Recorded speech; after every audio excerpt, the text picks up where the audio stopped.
Mercredi 24 janvier, bonjour à toutes et à tous et bienvenue sur Grand Littoral TV, ravi d'être en votre compagnie pour tout voir et tout savoir de l'actualité du jour près de chez vous. D'abord vos prévisions météo, un temps couvert et pluvieux mais un temps doux et venteux aussi aujourd'hui. En résumé, le programme du jour, on n'échappera pas à la grisaille ni aux pluies sur le littoral avec encore du vent, des rafales parfois jusqu'à 80 km par heure, mais un temps en doux et plutôt agréable du point de vue des températures. 14 degrés de prévu aujourd'hui à Saint-Omer et au Touquet, 13 degrés à Dunkerque, Calais et Boulogne. On est quand même 8 degrés au-dessus des normales de saison. L'actualité à la une, d'abord ces nouvelles sanctions contre la consommation de cannabis préconisées par un rapport parlementaire qui doit être rendu aujourd'hui. Désormais, les usagers ne seraient punis que d'une simple amende forfaitaire délictuelle, dont le montant s'élèverait à 150 voire 200 euros maximum. Mais déjà de nombreuses voix s'élèvent pour juger la mesure insuffisante, notamment l'association Hauts-de-France Addiction. Ses membres estiment qu'il faut voir plus largement en matière de prévention et de sanctions. Aujourd'hui en France, le nombre de consommateurs est en augmentation. 700 000 personnes fumeraient du cannabis quotidiennement et 1 200 000 régulièrement. Écoutez ainsi le sentiment de la directrice de cette association Hauts-de-France Addiction au micro de Xavier Silly. L'amende n'est qu'un élément, pas le seul, puisqu'on sait que ça ne va pas entraîner un changement de comportement de la personne consommatrice. À terme, c'est un élément parmi plein d'autres. C'est comprendre les raisons, aller à sa rencontre, entamer le dialogue, avoir une posture aussi au niveau des compétences parentales. Est-ce que les parents ouvrent le sujet dans les familles? Est-ce que les forces de police ouvrent le sujet quand ils vont mettre l'amende? Est-ce qu'ils vont pouvoir proposer aussi l'offre de services, de consultation, d'offre de soins, de prise en charge médico-sociale? Moi, j'aimerais qu'on ouvre ces débats-là. De la ville à la campagne, et si l'exode rural que la France connaît depuis des dizaines d'années s'inversait peu à peu, aujourd'hui en effet, les citadins sont avides de retrouver le calme d'un petit village sans trop non plus s'éloigner d'une agglomération. Voilà en tout cas ce que constatent les agences immobilières spécialisées entre Cassel, Hasbrook et Bailleul. De nombreux Dunkerquois ou Calaisiens quittent la ville pour trouver un terrain plus grand, moins cher, au cœur d'un village flamand. Malgré tout, les agglomérations restent proches en termes de transport et d'attractivité. Explication au micro d'Alexis Tessier. D'ici à Dunkerque, il faut compter environ 25 minutes de route, hein, ce n'est pas très très loin, et jamais de bouchons, donc ça c'est vrai que c'est intéressant. Et finalement, ils avaient accès aux grandes entreprises du Dunkerquois, ArcelorMittal, AstraZeneca à l'époque, maintenant c'est Minakem, et donc finalement ils avaient un cadre de vie verdoyant, tout en gardant en fait une proximité de leur lieu de travail industriel, et éventuellement dans les commerces divers, hein, bien évidemment. Aujourd'hui, les maisons en lotissement proposent des surfaces d'environ 700 à 800 mètres carrés en Flandre, alors que sur le Dunkerquois, on est limité à des parcelles de 300 à 400 mètres carrés. L'actualité sociale aussi, cette annonce du groupe Carrefour de supprimer près de 2400 postes en France dans les prochains mois.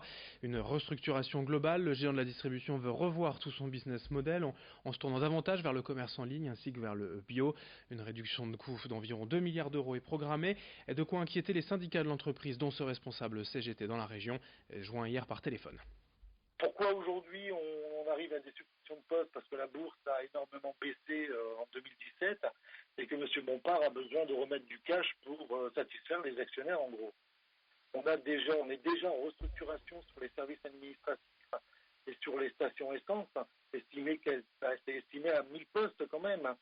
Donc en plus des 2400 postes annoncés aujourd'hui par M. Bompard au niveau du siège, c'est pas rien. Mais le personnel est prêt à, vous savez, dans la grande distribution, on a l'habitude des changements, on doit s'adapter, c'est pas là le souci. Mais l'adaptation ne doit pas se faire au détriment des salariés. Je veux dire, la grande distribution a toujours regardé Carrefour de près. Donc oui, cette casse sociale aujourd'hui chez Carrefour risque de se passer dans d'autres grandes surfaces, oui. L'actualité sport également avec d'abord en Eurocup de basket la victoire de l'ESSM 83-80 après prolongation hier en Turquie face au club d'Istanbul BBSK. 4 matchs, 4 victoires pour le Portel dans cette deuxième phase et voilà l'ESSM déjà qualifié pour les huitièmes de finale de la Coupe d'Europe. En football, la victoire du RC Lens hier en 16e de finale de Coupe de France 1-0 à Saint-Brieuc. Chez une équipe amateur, il y avait tout de même, vous le voyez, plusieurs dizaines de supporters sang et or qui n'ont pas hésité à féliciter leurs joueurs en en entonnant ce traditionnel clapping. Voici donc les Lensois qui poursuivent leur bonne marche en avant, qualifiés pour les 8e de finale de la Coupe de France. L'autre club régional, le LOSC, jouera demain à Strasbourg. Et puis notez également en tennis le retour de Lucas Pouille chez lui à Lone Plage ce week-end, ce samedi.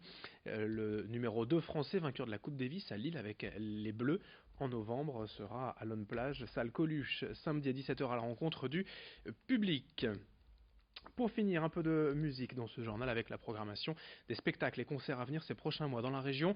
Quelques belles têtes d'affiche vont se succéder à Dunkerque, Calais ou encore à Longnes dans les prochaines semaines. Corentin Escaillé nous détaille le programme. De nombreux spectacles sont à prévoir à Longnes, à commencer par l'Orchestre National de Lille, qui s'y produira le 16 février prochain. Plus populaire, Vianney sera à Sénéo le 8 mars prochain, mais la date est malheureusement complète.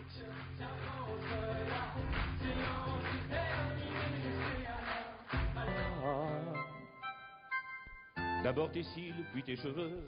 Serge Lama, quant à lui, passera le 22 mars pour sa tournée Je débute, après la tournée de ses 50 ans de carrière. Il y aura ensuite Danny Boone le 29 mars, mais malheureusement, le spectacle est complet. Heureusement, il reste quelques places au Cursal de Dunkerque pour la date du 28 mars. Ils sont révoltés, comme beaucoup de jeunes aujourd'hui. Sauf que les miens, ils vont pas à nuit debout, hein. Non, ils préfèrent faire jour couché. Mais avant Danny Boone, de nombreux événements auront lieu, notamment dans le cadre du carnaval, avec le bal du Sporting. Julien Clerc foulera pour sa part les planches de la salle dunkerquoise le 22 mars prochain. Enfin, dans une salle plus petite à Gérard Philippe à Calais, ce sera une ambiance plus exotique, avec Amadou et Mariam le 17 mars prochain.